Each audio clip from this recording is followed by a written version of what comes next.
görüşler hem habarlar bilen tanıştıryan Watan habarlar gepleşmeleşýär.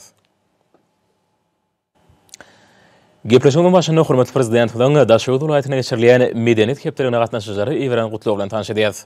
Gadyrly medeniýet hepderine gatnaşjylar, hormatly watandaşlar.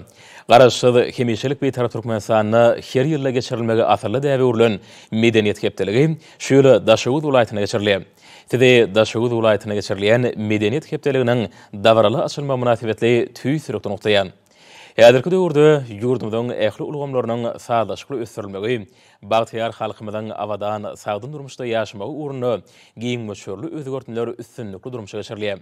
Paýtagtymyzda Aşgabatda hemem welaýatlarymyzda medeni durmuş maksatly binalaryň, ýaşaýyş şaýlarynyň, önümçilik deshalarynyň, täze şäherçiligiň döwrübap owalyn gurulşy giň bilen alyp barylýar. Bideňe durmuşa geçirýän maksatnamalary raýatlamydan ýaşaýyş durmuş şertlerini iýdigderli ýokurlandyrmakda, ýaşar üçin täze iş orunlaryny döretmekde, berkarar döwletimiziň ykdysady kuwatyny hasam artdyrmakda möhüm ähmiýete eýdir. Bu işleň ählisi bedew bady bilen anamly öňe barýan ediz watanymyzyň halkara awraýyny täze belentlikleri oturýar. Bagtyar watandaşlarymyzy döwlet berkararlygynyň binýadyny berkitmäge gönükdirilen tutumly işleri, täze zähmet üstünliklerini ruhlandyrýar. Gadyrly watandaşlar, hormatly medeniýet we sunugy işgärleri. Medeniýet hepdeligi ýurdumyzyň başga sadanlarynyň, ýazgy şahyrlarynyň, artistlarynyň, kitapxana, muzey, kino, köpçüliklerini habar berişleri işlerinin hemem neşriyat ulgamynyň işgärleriniň, aýdymsaz folklor tans toporlarynyň dürüjlük mümkinçiliklerini, hünär usatlygyny açyp görkezýän medeniýet babatda ýetilen sepkitleri dünýäge ýaýýan sunugot bayramydyr.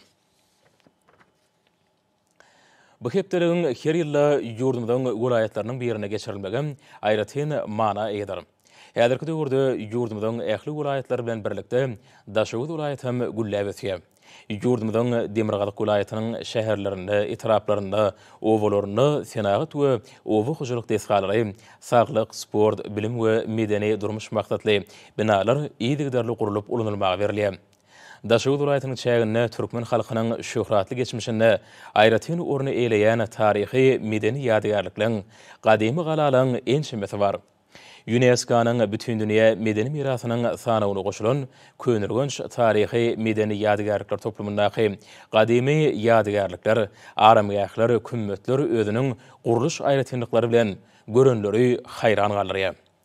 Geçmişde Daşowut topragyna ýaşap geçen Nejimetdin Kubra, Aşyk Aýdyn Pir, Zamakşary, Mahmud Perwan, Nur Muhammed Annalip, şawenna ýaly akyrlaryň, şahyrlaryň gymmatly edebi mirasy, ruhy, ahlak gymmatlyklary kemilleşdirmekde, halkymyzyň şöhratly geçmişini, buýsunçly taryhyny öwrenmekde möhüm ähmiýete eýdir. Berkarar döwletimiziň bagtyarlyk döwründe türkmen halkynyň milli öwüşgünli medeniýeti, sunugaty, şady sanlary, aýdym sazlary, halk dürejiligi, gadymy senetleri umumy adamzat gymmatlyklarynyň genji hazinasynda münasip orun aldy. Ma'lum bolýaly 2015-nji ýylda Görögli destançylyk sunugatynyň UNESCO-nyň adamzadyň maddi däl medeni mirasynyň görnükli nuskalarynyň sanawyna girdilmegi, halkymyzyň aýdymsaz sunugatynyň halkara derejesinde ikrar edilmeginiň subutnamasy boldy. Daşowut welaýatynyň bagşylarynyň toý bayramlarda Görögli destanynyň şahalaryny uly joşgun bilen ýerine ýetirmekleri, ata-babalarymyzyň şöhratly däplerini, milli mirasyny goýulýan hormat sarpany hasam artdyrýar. Bu desanyň ýaş nesilleri watan söýjülük, agzybirlik, insanperwerlik ruhuny terbiýelemekde ähmiýeti ören ullar. Gadyrly medeniýet hepderine gatnaşjylar. Daşowut welaýatyna geçirilýän medeniýet hepdeliginiň türkmen sunugatynyň, edebiýatynyň, gadymy nuskalarynyň hemem şuňky döwrübap görnüşleriniň öz boşly sazlaşýan bagtyar watandaşlarymyzy täze zähmet üstünliklerini, ruh berentligi, ruhlandyrýan sunugat bayramyna öwrüljekdigini, oň dowamyna geçiriljek şygyryat aşamynyň, dürüjlük duşuklarynyň, maslahatlaryň, sergileň, konsertlaryň, sahna oýunlarynyň, görkezişleriniň, dürüjlük toporlarynyň çykyşlarynyň baý many mazmunly hemem täsirli boljakdygyny, şeýle-de ýurdumyzyň medeniýet urgamyna gadanylýan üstünlikleri giňden wagt etmekde türkmen medeniýetini, sunugatyny, edebiýatyny hasam ösdürmekde aýratyn ähmiýete eýe boljakdygyny berk inanýan. Qadirli medeniyet ve sunud işgärleri, hormatly adamlar. Tide Daşowut vilayatynda medeniyet hepdeliginiň davaraly açylma münasibetli ýene davra gedek tüý sürekden noktayan. Türkmenistan beýtaraplygyň mekany ýylyp aglandylan ýylda şatlyk şowkunly gurulýan bu sunugat bayramyna gatnaşjylary Berkjan Saglyk maşgala awadançylygyny awadan hemem bagtyar durmuş, şeýle-de täze dürüjlük üstünliklerini ardy edýän. Türkmenistanyň prezidenti Gurbanoğly Berdimuhammedow.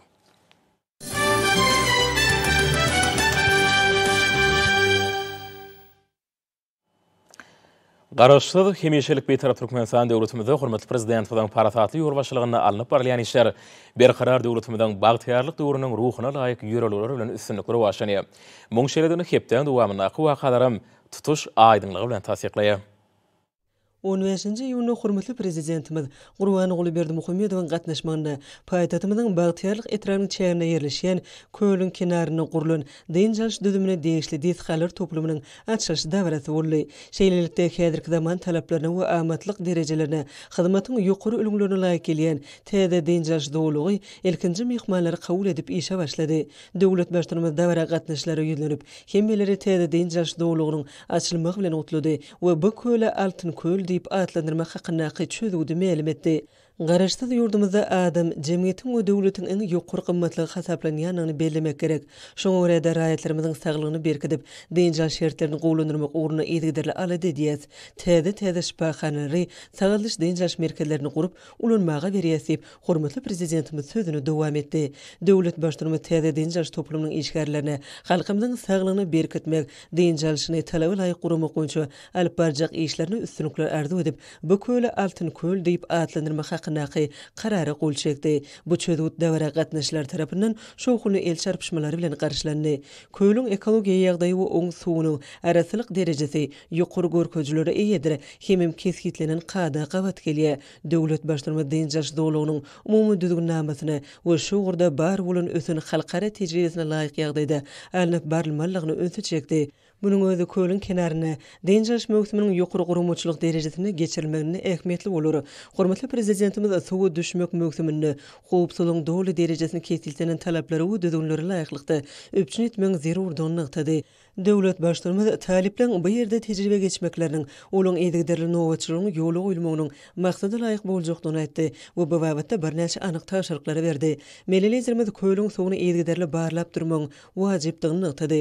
Ýylatyň ýokary derejeli dynjalşyna gönükdirilen nowatdaky diýsgalyň ulanmaga berilmegi, ýurdumyzda ösün şipahana ulgamyny, sporta taýyldyrş dynjalş merkezlerini döretmeň ýoluny nowatdaky edime urly. Gyýtgy wagtyň içinde Aşgabatyň Demirgazy kunjuguna ýerleşýän ajaýyp köýlüň keşi tanalma derejede özgürdi we täze görnüşe eýe boldy. Bu ýerde paýtatymyzyň ýylaty we oň mehmanlar üçin boş wagtlaryny gyzykly hemem peýdaly geçirmäge niýetlenen oňun mümkinçilikler emele geldi. Bagtyar çagylyň çykyşlary hemme taraplaryň saýlaş döredilýän mümkinçilikler hemem boş wagtlaryny şadiýan geçirmäge döredilýän şertler üçin özüp gelýän nesilleň millilizmde hoşallygynyň senasy bolup ýanglandy. Täze dynjalş dowlugynyň mümkinçilikleriniň peýdalanýan körpeler hormatly prezidentimizi uly şadiýanlyk bilen mübareklediler. Soňky ýyllarda ýurdumyzyň dürli kunjuklerini döredilýän medeni dynjalş merkezlerinde sport we sagalyş toplumlaryny özüp barýan ýaş nesilleň öz ukyplaryny açyp görkezmek üçin ähli mümkinçilikler öpçün edilýär. Altyn köýlüň kenarynaky dynjalş dowlugym sagdan durmuş ýöreliglerini kemale gelmegine ýardam berer. Soňra hormatly prezidentimiz dynjalş dowlugynyň senagat we guruluş önümçiligi ministrligine degişli bolan bölügini de berdi. Bu ýerde döwlet başlary ýaşajyk artistler şadiýan aýdymsalary we joşuly taýtlary bilen garşyladylar. Dynjalş dowlugynyň bu bölügine ýerleşýän bastyrmalyň diýsgalyň enjamlaşdyrylyşy, bedeg aýratynlyklary hemem dynjalş üçin döredilen şertler bilen tanşyp, millilizmimiz göýük dowluklyň döredilmegini we oň ekologiýa derejesiniň saklanmagyna aýratyny öňe çekdi. Şunun bilen baglanykda döwlet başlarymyz suwun kenaryna dynjalşy gurmak, seýahatçylygy ösdürmek, şipahana işini kemilleşdirmek we dünýäniň öňdewarjy tejribesini öwrenmek we ýurdumyzda bolgumy ösdürmekde iň kemil usullary peýdalanmaň zerurdygyny belledi. Çagylyň şadiýan gülküleri, hemem bagtyarlykdan uçgunuklayan gözleri ajaýyp geljegi döredýän kuwatly döwletiň iň oňat alamatydyr. Ösüp gelýän nesilleň saglygy, olaň ýokary hil derejeli bilimi we münasip terbiyesi bolsa, ertirki günümizde iň netijeli maýa goýumdyr. Gönüden güne hormatly prezidentimizin tagyllaty bilen durmuşa geçirilýän giň meşhur özgörtmelerde netil terbiyetine, ýaşlaň watan söýüji, dekmesýeri bolup ýetişmegine aýratyn ähmiýet berilýär. Olar hemme beýik başlanýşlary we şöhratly işlerimizde dowam etdirip, Türkmenistanyň dünýä ýüzündäki araýny belende galdyrmalarlar Melelezerimiz Gurbanoğlu Berdimuhammedow Deňjaş merkezi bilen tanışlygyny tamamlap, döwre gatnaşlary täze ajaýyp ditgalan açylmagy bilen gutlady we bu ýerden ugrady. 15-nji ýylyň hormatly prezidentimiz Gurbanoğlu Berdimuhammedow mejlisiň başlygynyň, ministra kabinetiniň başlygynyň ornatyrlarynyň hemem harby hukuk goraýjy edaralaryň ýolbaşçylarynyň gatnaşmagynda iş maslahatyny geçirdi. Ýurdumyzyň ekrançylyk meýdanlaryny işleň ýagdaýy, milli kanunçylygymyzda munun welem kemleşdirmeň ugurlary, öňdäki wezipeler kesitlemek ara alyp maslahatlaşmagy hödürlenen esasy meseleleri boldy. Hormatly prezidentimiz ýurdumyzyň owy hojalygyny munun welem ösdürmek, bu ugurda öňde durýan wezipeler üstünlikli durmuşa geçirmek işlerini ören jogapkärçilikli, hemme taraplyny esasy çemleşmeligini bellidi. Döwlet başlary halk hojalyk toplumynyň dürli ulgamlaryny alyp berilýän giňgerimli işleri kanunçylyk taýdan berkitmek maksady bilen Türkmenistanyň kanunçylyk hukuk bünýadyny munun welem kemleşdirmek zerurdygyny bellidi. Melelezerimiz bu wezipeleri çözmek üçin mejlisiň işine halkara nazariýetinde hemem hukuk işini toplumyň öňde barjy tejribeniň işçiň ornaşdyrmalygyny bellidi. 15-nji ýylyň hormatly prezidentimiz Gurbanoğlu Berdimuhammedow Daşowut welaýatyna ugrady. Hormatly prezidentimizin uçury biraz wagtdan Daşowut şäheriniň halkara howa menzilinde gonny. Bu ýerde döwlet başlarymyzy resmi adamlary garşyladylar. 16-njy ýylyň Daşowut welaýatyna iş saparyň çäklerini hormatly prezidentimiz Gurbanoğlu Berdimuhammedow Sewitiň ekrançylyk meýdanlaryna alyp berilýän işler bilen tanışdy. Ýer bilen hormatly prezidentimiz Niyaz Fadynak etrawyň Bostan Daýhan birleşiginiň ekin meýdanlaryna geldi. Melelezerimiziň ulugy gallaçy käriniçi Amanyaz Berdiýewiň ak ekin ýeriniň ýanyna saklandy. Bu ýerde Melelezerimiz gallaçy käriniçi Berdiýewiň ýetişdiren hasly daýhanlar üçin döredilen şertleri bilen gyzyklandy. Ekrançy daýhan maşgal agdalary bilen 20 hektar ýerde bugdoýyň hasylly görnüşini ösürip ýetişdirendigini, döwlet tarapyndan berilýän gollawyň utgaşmagy bilen bol hasyl ösürip ýetişdirendigini görüň berdi. Käriniçi dörjülükli zähme çekmek ugruna döwlet tarapyndan ähli zerur kömek gollawlaryň berilýän üçin hormatly prezidentimiz ähli käriniçileň adyndan hoşallyk sözlerini aýtdy. Melelezerimiz topragy ihlasy çeksiz bolan käriniçileň önürjükli zähmetiniň ýurdumyzda azyk bolşulygyny öpçün edilmegine, saçaklarymyzyň rızkyny bereketiniň artmagyna wajypdygyny bellep, döwletimiziň önürjüleri munun welem gollaw berjekdigini aýtdy. Hormatly prezidentimiz käriniçiniň maşgala ýagdy, hojalygyny alyp berýän işleri bilen gyzyklandy. Berdiýew döwletli maşgalasynyň bardygyny, hojalygyny dowr saklap, onuň bol önüm alýanyny görüň berdi. Döwlet başlygy Daýhan bilen söhbetleşigiň dowamyna taşylan hasyl üçin hasaplaşyň geçirilişi, bugdoýdan boşan meýdanlarda geçirilmek meýleşdirilýän işler samany ýygnamagyň bähitli taraplary bilen gyzyklandy. Berdiýew hasaplaşygyň öz wagtyna geçirilýänini, hasyl ýygnap bolan soň bu ýerde meş ekmekçidigini, oň her hektarynyň 20 sentner hasyl aljakdygyny aýtdy. Şeýle-de ol etraň mallarçylyk toplumy bilen şertnama baglaşyp, samany şolary tapşyrýanyny görüň berdi. Sonra gallaçy käriniçi hormatly prezidentimizden gally urugyny ak pata bermegini haýyş etdi.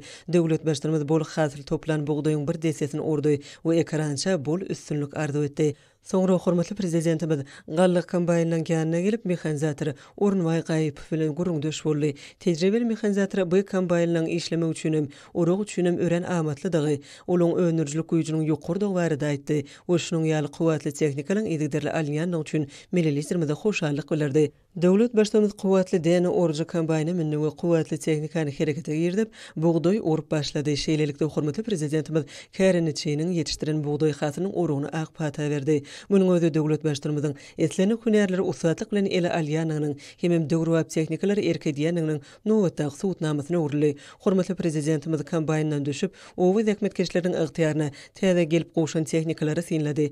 Döwlet başlarymyz bu tehnikalaryň önürjülük mümkinçilikleri bilen gyzyklandy. Soňra hormatly prezidentimiz gowçy ekici tehnika minip, onuň häsiýetli aýratynlyklary bilen tanışdy. Soňra hormatly prezidentimiz bu ýerde gurnulan sergi bilen tanışdy. Onuň gowçy we bugdaý ekinleriň tohumlarynyň dürli görüşleri, şeýle-de täze hasylyň unundan taýýarlanan çörek we çörek önümleri görkezildi. Melelezerimiz şu ýylyň bugdaý hasylyndan taýýarlanan unuň hili ýokumlylyk derejesi bilen gyzyklandy. Bu ýerde ýaýwanlandyrylan sergi ýurdumyzda bereket bolşulygyň döredilýänini äşkar edýär. Döwlet başlarymyz bu ýerde owy hojalygyň möhkümlüğün işleri barada aýdyp, onuň her bir pursatynyň öz wagtyna geçirilmeginiň möhümdigini bellidi. Hormatly prezidentimiz bu wagtda eset de ekişi beset diýen halk naklynyň banysynyň Esedin iyul aydygyny, aralyk ekinleriň iyul aýyna çene ekilmeligini, bolmasa onuň hasyla durup ýetişmeýänini aňladýanyny barada görüňberdi. Şeýle-de melelizlerimiz ozul ýigide oruk garadar diýen naklyňam bolanyny aýdyp, häzirki wagtda ýurdumyzda galla urugyny ulanylýan ýokary önürjükli klas we John Deere kombaynlaryna mehanizatorlar üçin döredilen rahatlyk, öpçünçülük, tehnikanyň bugdoy orup däneni arasalap, samany ýerde hatarlap gidip barşy, iş önürjüligi, awtoluglary goýulýan ak bugdoyň bereketli hasyly ýüreklerde şatlyk, gowunç, buýsunç duýgularyny döredýänini aýratyn bellidi. Şeýle-de hormatly prezidentimiz paýhasly pederlerimiziň bugdoy ösürip ýetişdirmekde baý tejribe toplap, bol hasyl alanyklaryny, şoň bilen baglykda halkymyzyň ýeriň görki galladyr, adam görki ellidir diýen nakly döretmeginiň bugdoy uly sarpa goýulýanyny, onuň mukaddeslik derejesine göterilenini aňladýanyny görüňberdi. Çünki bugdoy bagyt, ýaşaýyş, galla watanyň genji hazinesi, galla halkyň baýlygy diýip hormatly prezidentimiz aýtdy. We ak bugdoyuň türkmen sehralarynyň ýaraşagydygyny, gallanyň halkymyzyň baş baýlygydygyny, bolçuluk bolsa saglygyňam, agdyberligiňam bolýanyny bellidi. Soňra döwlet başlarymyz bu ýerde dürli milli tagamlar taýýarlaýan gelin gyýlan ýanyna geldi. Toý bayramlarda taýýarlanýan tagamlar ýokumlygy bilen tapatlanyp, olary köpçüliklen çärilen toý deserhanlaryň bize bolturýar. Daşowuz şäherindäki Owakyjylyk institutynyň mugallimleri hem talipleri boş wagtlaryny kärenesi daýhanlaryň arasyna gelip, olaryň armasyny ýetirip durýarlar. Gelin gyýlar täze hasylyň unundan taýýarlan pişmeleri, gazygyň çöregi bu ýere ýygnalanlara hödüretdiler. Melelizlerimiz olar bilen gurungdaş bolup taliplen okulary, saýlap bilen hünärleri bilen gyzyklandy. Hormatly prezidentimiz asyrly işe goşunt goşmagyň ähmiýeti barada aýdyp, bu işleň ýaş nesil terbiýelemekde möhüm ugur hasaplanýanyny bellidi. Döwlet tamdyryň mukaddes saýlýanyny bellidi. Düýe ýöňünden dokulan saçak maşgalanyň günnelik ýejek çöregini ýumşak saklamak bilen bir hatarda ol dogunlyk, dostlugyň, adamlaryň arasyna hoşnýetli gatnaşyklaryň ölçegi hasaplanylýar. Arkada prezidentimiz bu baradaky gurruňy dowam edip, zinanlaryň pişmeder çapada beşerip, toýa eltýän soňotlyk saçagyny köýmet diýilýänini bellep, gelin gyýlary ata-babalarymyzyň asyrlyň dowamyna emele gelen parasatly däplerini munun bilegim ösürmekde üstünlikleri arzu etdi. Döwlet başlarymyz gallaçylaryň armasyny ýetirýänlikleri, ýagşy desturlyň ösürülmegine goşunt goşýanlyklar üçin olary minnetdarlyk bildirip, sowgatlary gowşurdy. Şu purdatda bu ýerde gurnulan şanly we kalyň hormatyny berkarar döwletimiziň bagtyarlyk döwrüni gahrman arkadagymyzyň ýolbaşlygyna bitirilýän beýik işleri belentden wasp edildi. Soňra melelizlerimiz halal zähmet bilen awray eýet bolan gallaç käreneçe we kombaynça minnetdarlygyň nişany hökmüni sowgatlaryny gowşurdy. Hormatly prezidentimiz ekrançylary zähmetde üstünlikleri arzu edip, bu ýerden welaýatyň ýatfadyna etranyň şäherine yerleşen Altyn Tuğ hususy kärhanasynyň ýyladyşhana toplumuna tarap ugrady. Döwrewap ýyladyşhana toplumynyň ýanyna melelizlerimiz Altyn Tuğ hususy kärhanasynyň ýolbaşçysy Isa Uly Garabaýew garşylady. O ýylatynyň awadan durmuşy, netijeli zähmet çekmegi, hemem gowunu jaýdyn jalmak üçin ähli şertleň döredilmegini ýedirli üns berýän melelizlerimiz kärhananyň alyp barýan işleri, ýyladyşhananyň ýagdaýy, ýaşaýyş we iş şertleri, ýeşgerlere döredilýän mümkinçilikler ýetişdirilen hasylyň möçüri bilen gyzyklandy. Hususy kärhananyň ýolbaşçysy döredilýän ähli mümkinçilikleri we şertler üçin döwlet başlarymyza tüý sürekden hoşallyk bildirip, ýyladyşhananyň işiniň awtomatlaşdyrylan usuly alınıp barlyanyny aýtdy. Melelizlerimiz ahlasly zähmetiň aýratyn ähmiýeti eýedigini, onuň höýdüriniň lezzetlidigini bellep, bu asly işe ak ýürekden çemilişmeň her bir maşgala ojanyň rızkyny bereketiniň halkymyzyň bagtyar durmuşynyň kepilidigini aýtdy. Soňra hormatly prezidentimiz bu ýerde gök bagçy ekinleriniň hasyllarynyň ýerleşdirilen sergisi bilen tanışdy. Melelizlerimiz olaň adam saglygyny peýdasy barada aýdyp, turup önüminiň hasam degişli ýokumly serişdelere baýdygyny we adam bedenini onuň ýetirýän peýdasynyň uludygyny bellidi. Hormatly prezidentimiz sergide ýyladyşhanada ösürilip ýetişdirilen ýer tuduny bilen tanışdy we bu önümiň ekiliş aýratynlyklary bilen gyzyklandy. Diýarymyzda häzirki wagtda ekrançylarymyz daýhanlarymyz tarapyndan mewli baglaň gök bagçy ekinleriň bol hasyly ýetişdirilýär. Hormatly prezidentimiz Altyn Tuğ hususy kärhanasynyň ýolbaşçysyna alyp barýan işini üstünlik arzu edip, oňa we oň maşgala agdalarynyň sowgadyny gowşurdy we döwletimiziň telekeçilere munun bilegim ýakynyny gollaw berjekdigini aýtdy. Soňra döwlet başlarymyz bu ýerde Daşowuz şäherindäki Türkmen Owakyjylyk institutynyň rektoryna ýüzlenip, ýokary okuw mekdebine taliplere berilýän bilimin tejribe bilen utgaşdyrmagynyň geljekde owa hojalyk pudugyny işlejek ýaş hunermenler üçin derwaytlygyny bellidi. Döwlet başlary daşary ýurtlardan satyn alýan owa hojalyk tehnikalaryny ustatlyk bilen erketmek talip ýaşlara häzirki wagtdan öwredilmeginiň möhüm talap bolup durýanyny bellidi. Soňra hormatly prezidentimiz hemmelere üstünlikler ardy diýip bu ýerden ugrady. Daşary welaýatyna iş saparyny tamamlap hormatly prezidentimiz Balkan welaýatyna ugrady. Türkmen we şäheriniň halkara howa menziline hormatly prezidentimizi resmi adamlar garşyladylar. 17-nji iýunda Balkan welaýatyna iş saparynyň çäklerini hormatly prezidentimiz Gurban Gulberdimuhammedow Seyitiň ekrançylyk meýdanlaryny, daýhan hojalyklaryna alınıp berilýän işler bilen tanışdy. Ýer bilen hormatly prezidentimiz dekuçordy. Bereket etranyň Türkmenistan daýhany birleşigini çägine yerleşýän Agykin meýdanlarynyň ýanyna geldi. Ýol ugry mililiýetimiz Aşgabat Türkmen we halkara ähmiýetli awtomobil ýoluny, ýol ýakalarynyň awdançylyk derejesine siladi. Döwlet başlary bu ýoluň hili we ulanç derejesiniň uzak möhletligini häsiýetde bolmagy bilen baglanşykly meseleleri ýetigdeli gözlemçilikde saklamak bagyty degişli ýolbaşlara birnäçe tapşyryklary berdi. Mililiýetimiz Galaçykerençi Taýgynurdy Bayram Ulyýewiň ekin meýdanynyň ýanyna gelip ekrançynyň işleri kärenesine alan ýeriniň möçberi, bugdaýyň hasyllygy, şeýlede daýhanlar üçin düredilen mümkinçilikleri bilen gyzyklandy. Gahrman arkadagymyzda ýetigdeli aladat üçin tüýsürükden hoşallyk bildirip Bayram Ulyýew özü hemem tutuş maşgalasy üçin döwlet başlary bu ýerde garşylamaň egert uly hormatdygyny aýtdy. Daýhanyň gurrun versiýaly uly 40 ýyl goly ekrançylyk bilen meşgulanýa 17 hektar meýdany kärenesine alyp bugdaýyň bereket görnüşini ösürip ýetirýär. Hemem her hektardan 40-45 sentner hasyl almagy meýleşdirýär. Halal zähmet rızkyl bereketiň gözbaşy her bir maşgalarynyň awdançylygyny kepili diýip döwlet başlarymyz munyň ata-babalarymyzyň asyrlyň dowamyna toplan tejribesi bilen suwd edilenini bellidi. Gallaçy käreneci mililiýetlerimizden oruga akpata bermegini haýyş etdi. Döwlet başlarymyz bir kemsiz ýetişen bugdaýdan orup asyrly işe akpata berdi. Soňra döwlet başlarymyz bu ýerde galla urugyna girişmäge taýýar edilen galla kombaýnynyň ýanyna geldi. Bu ýerde hormatly prezidentimiz mehanizator Gurbanberdi Tuwakkerew bilen söhbetde şolly. Ýaş mehanizator gahrman arkadagymyzy döredilýän şertler üçin alkyş sözlerini beýan etdi. Mililiýetlerimiz John Deere kızımly kombaýna minip onu herekete girdi. Hormatly prezidentimiziň ýokary öňürjükli kuwatly tehnikler usatlyk bilen erkedip ýetişen galla hasylyny ormagy tejribeli mehanizatorlaryň ruhuny ötürdi. Kombaýnçy arkadagy prezidentimiziň dolanyryp oruga akpata beren kombaýna şag adamynyň mübarek bolmagyny dilek edip asly dew egirip alajadakdy. Munyň özi çoğlu güneşiň aslynda türkmen topragyna ýetişýän önümliň ähli görkezleri baby ýokary halkara ülgülerine laýyk gelýänini aňlady. Soňra hormatly prezidentimiz ýurdumyzyň ekrançylygyny netijeli ulanylýan owa hojalyk tehnikalaryny senledi. Olaň hataryny dünýäwelli klas we John Deere kombaýnlarynyň birnäçe örnüşleri tehnikalary, olaň türki gurallary we ekiji hemem dökün berji enjamlary bar. Mililiýetlerimiz owa hojalyk tehnikalarynyň tapawutly aýratynlyklary bilen gyzyklandy. Döwlet başlarymyz sürüm geçirýän klas kysymly traktora minip, onu mehanizatorun öňürjüligi we amatlyk babatyna öpçün edilen şertler, traktoryň öňürjül kuwatlyklary bilen tanışdy. Hormatly prezidentimiz halkymyzyň taryhynyň dowamyna toprak, ekrançylyk, çarwaçylyk hemem zähmetiň netil teresinde eýeleýän orny barada köp sanly nakylary, pehimleri, paýhasly jümleleri döredönükleri aýdyp, olardan mysal getirdi.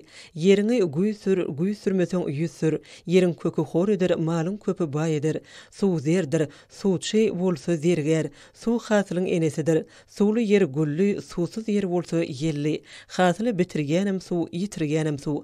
Ýagmyr bilen ýer göger, alkyş bilen är. Baýlyň enesi ýer, atasy zähmet. Daýhandan hereket, ýerden bereket. Ir ekin harman alar, giç eken arman. Ýeriň görkü gally, adam görkü elli. Ýurunja barada aýdylanna ekseňim doýurorun, sökseňim doýurorun.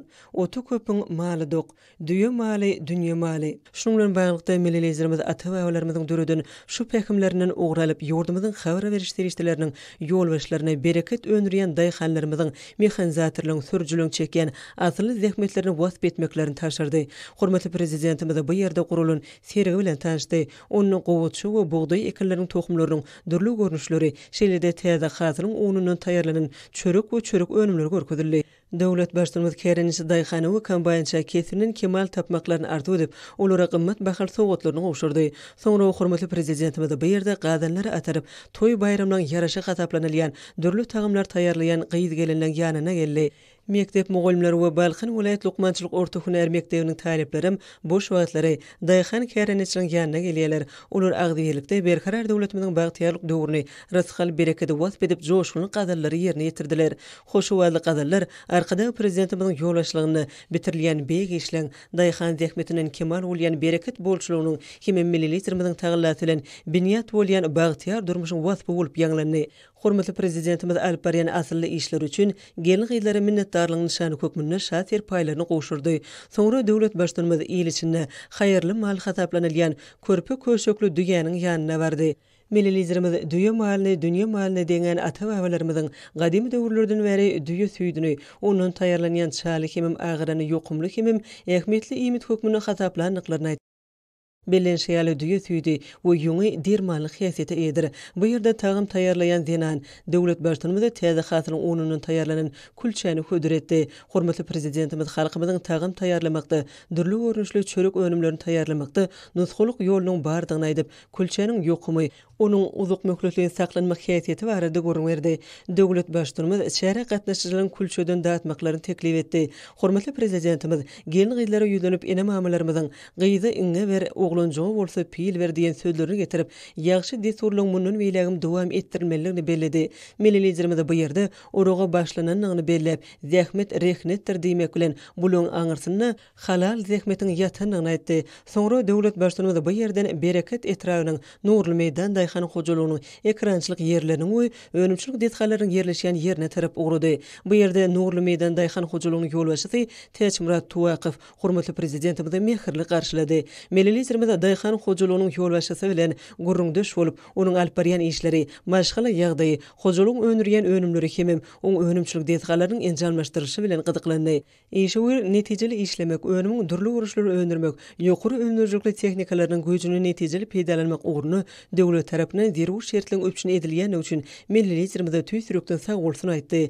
Hormatly prezidentimiz ýurdumyzyň telekeçileriniň ähli ugurlarda işçilik görkezýänliklerini kanagatlanmak bilen bellep, olaň önürjükli zähmetiniň öpçüni edilme ugruna döwletimiň munun beýlegim alady etjekdigini aýtdy. Bu Daýhan hojalygy Aşgabat we Türkmenaş awtomobil ýolunyň golaýyna ýerleşýär. 2013-nji ýylda döredilen Daýhan hojalygynyň bereket etrawynaky ekin meýdanynyň umumy möçüri 393 hektar bolup, oň 343,17 hektaryny ot iýimlik ekinler ekilýär. Önümçilik detgallaryň ýerleşýän ýeriniň meýdany 50 hektary golaý. Daýhan hojalygynyň önümçilik toplamyna ýyllyk kuwaty 8000 tonna barabar towuk etini önürýän bölüm bolup, häzirki döwürde bu ýerde 5000 tonna guş eti önürliýär. Hemem 12 million jüje çykarýan inkubatorly guşçuluk toplamy, ýylly 16 million ýumurtga önürýän guşçuluk toplamy hereket edýär. Şeýle bu ýerde ýylly 72 000 tonna guşlar üçin ýokumly iýimleri önürýän zawody, ýylly 100 tonna et önürmäge niýetlenen mallarçylyk toplamy, hemem ýylly 500 000 sany bäguler ösürip ýetişdirýän ýyladyşhana bar. Soňra Tuwaqyf hojalykda ýerine ýetirýän işleň gerimi giňeltmegi, döwürliň we ýeri şahly mallaryň sanyny artdyrmagy, gözüňi tutýanyny aýdyp, hojalygyň berk ot iýimlik binýadynyň dürüdülýänini aýtdy. Ol şeýlede ýyladyşhana hojalygyny durmuşymyzyň bede hataplanylýan gulleri ekmek we köpeltmek bilen ýokary hünärli işgärleriň öz işleriň usatlarynyň meşgullanýanlyklary barada millililerimize gurrun berdi. Ösürip ýetişdirilýän owdan gullüň dürli örüşleri kärni usat hünärmenden halal zähmetleriniň netijeleridir. Häzirki wagtda hojalygyň mekkejown ekilen meýdanynyň möçüri 50 hektara barabardyr. 50 hektara golaý ýerde bolsa ýorunjy ösürip ýetişdirilýär. Soýa ekilen ýeriň meýdany bolsa 24 hektara barabardyr. Şeýlede hojalygyň buğday, arpa we beýleki ekinler üçin ýetilen 222 hektardan gowrak sürümli ýer bar. Şeýlelikde berk ot iýimlik binýadyň dürüdülmegi, mallaryň sanyny köpeltmäge, olardan alynýan önümniň möçürini artdyrmagy giň mümkinçilik açýar. Geljekde bu ýerde mallardan alynýan önümler gaýtadan işlemek gözüňde tutulýar. Hojalygyň çägine dünýäniň kemil enjamlary bilen öpçün edilen önümçilik toplumyny gurmak meýilleşdirilýär. Hormatly prezidentimiziň tapşyrygyna laýyklykda nurly meýdan Daýhan hojalygyny önürilýän önümniň ýokumlyk we ekologiýa derejesine möhüm ähmiýet berilýär. Millililerimiz ekinleri ösürip ýetişdirmekde bolşy ýaly önümleri gaýtadan işlemekde, olaň ýokary hil derejesine we ekologiýa ýagdaýyna üns bermeliligini beledi. Şunun bilen baglykda döwlet başdanymyz telekeçi düzümlüň halkary derejesindäki hyzmatdaşlyk gatnaşyklaryny ösdürmekleri, olaň ösün dünýä tijaretini özleşdirmekleri üçin zerur mümkinçilikleri öpçün etmek wagty değişli ýolbaşçylary tapşyryklary berdi. Millililerimiziň suwuruşyň damjylaýyn usulynyň suwu taşytlamakda bolşy ýaly ýerleň arasdaçylygyny öpçün etmekde. Ekologiya wagata bähwitligini belep suwurmagyň bu sulanyň pedalymyň zerurdygyny aýtdy. Döwletimiziň telekeçilik işini munun welem gollu jokdugyny zerur mümkinçiliklerini ýigderli öpçün ediljekdigini aýdyp, mililizrimiz tuwaqyfa işini üstünlük arzu etdi. Munyň öz ötüşlüğün bilentikleri ynamly gadam urýan ýurdumyzyň gadanýan üstünlükleriniň beýan edilmegine jogapkärçilikli çemeleşmeginiň zerurdygyny görkezýär. Çünki biz ähli ugurlary boýunça beýik geljegi nazarlaýas. Hut şonuň üçin hem kereketdiňi öňe bolmalydyr diýip arkadagy prezidentimiz sözüni öňe diýip jemledi. Mililizrimiz halal zähmetden döwlet tapýan, ýurdumyzy öňüň bolçulugyny öpçün edilmegine münasip goşut goşýan adamlaryň edýän işleriniň münasip derejede wasfynyň ýetirmeligini aýtdy. Soňra hormatly prezidentimiz Gurban oğlu Berdimuhammedow hemmeleri alyp barýan işlerini üstünlükler arzu edip bu ýerden ugrady.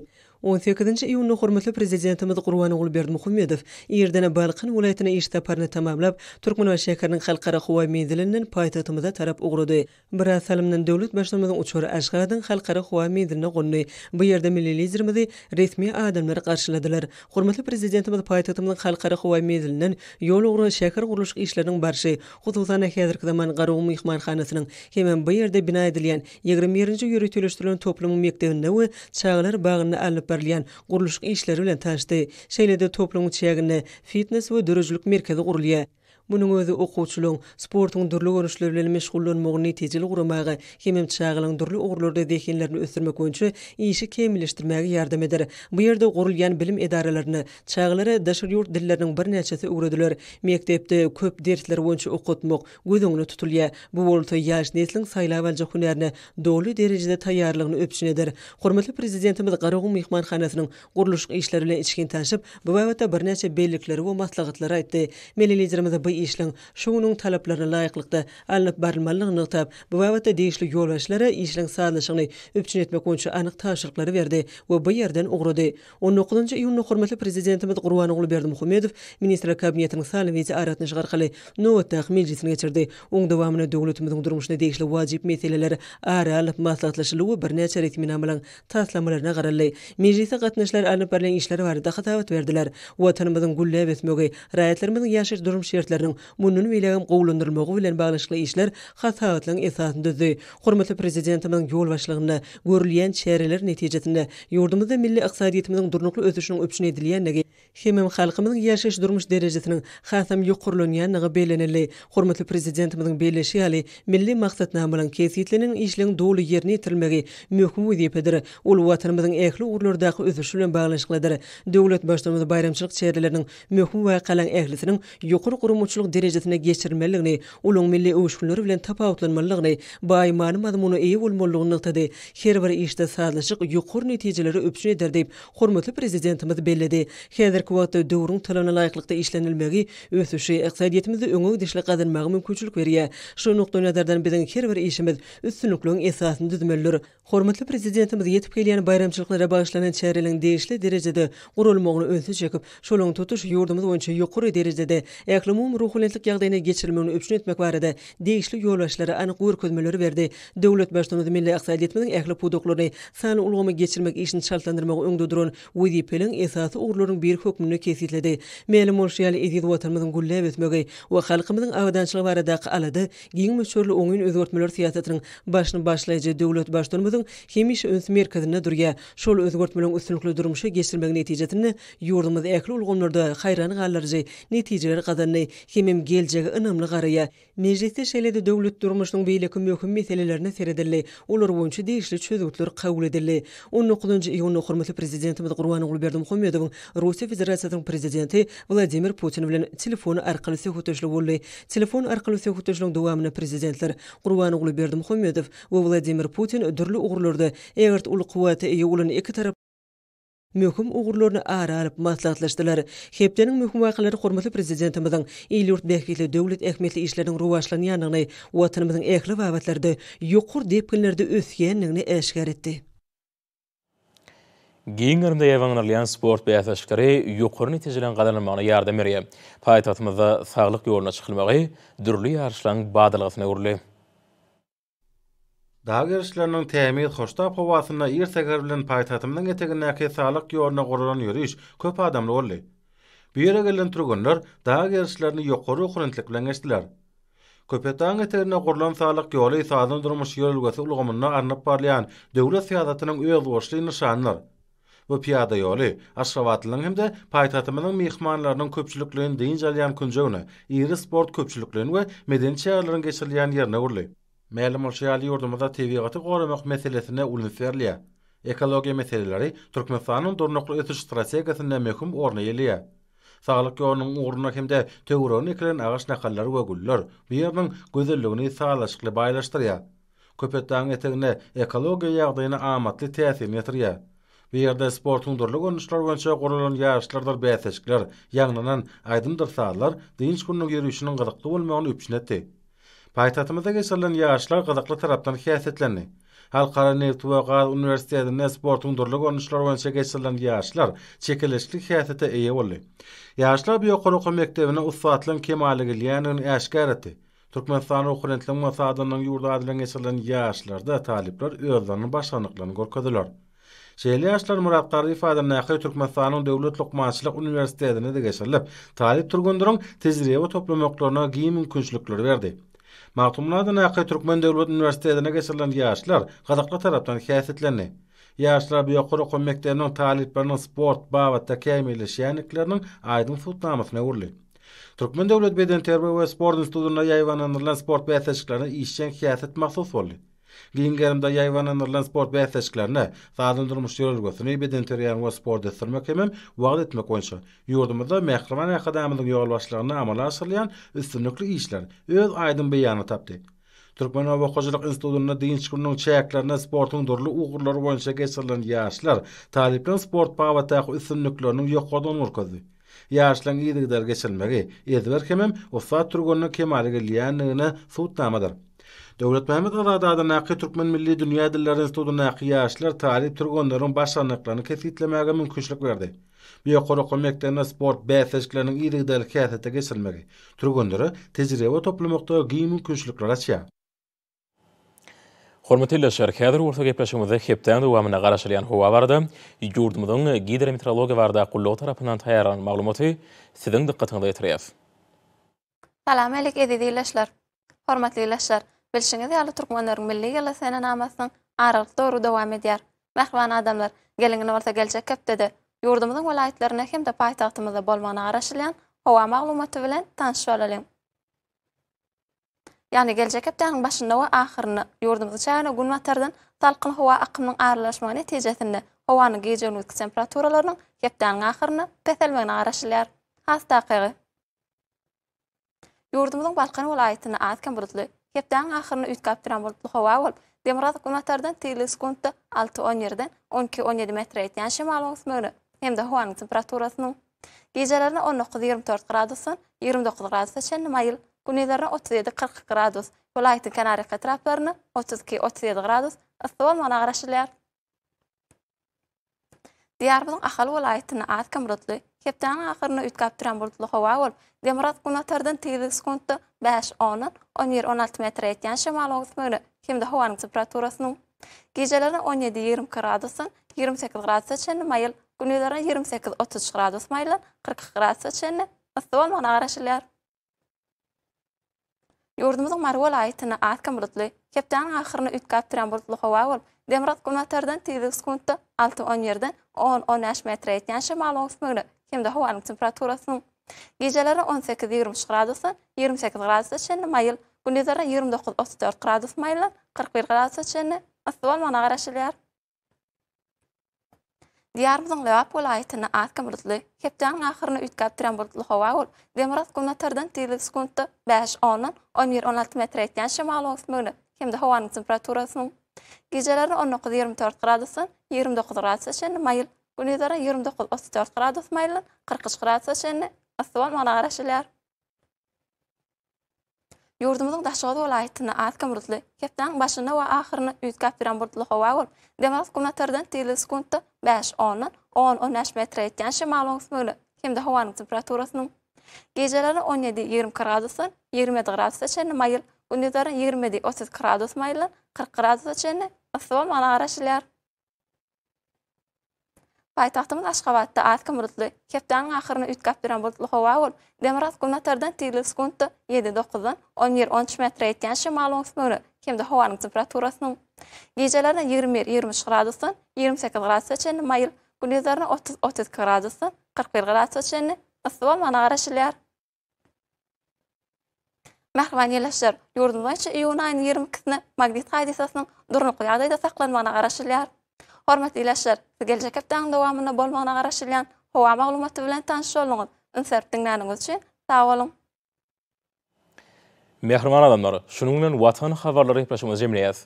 Berqarar döwletimiň bagtyarlyk döwrüne ata watan Türkmenistan ähli wagtlarda ösüşere wesenýär.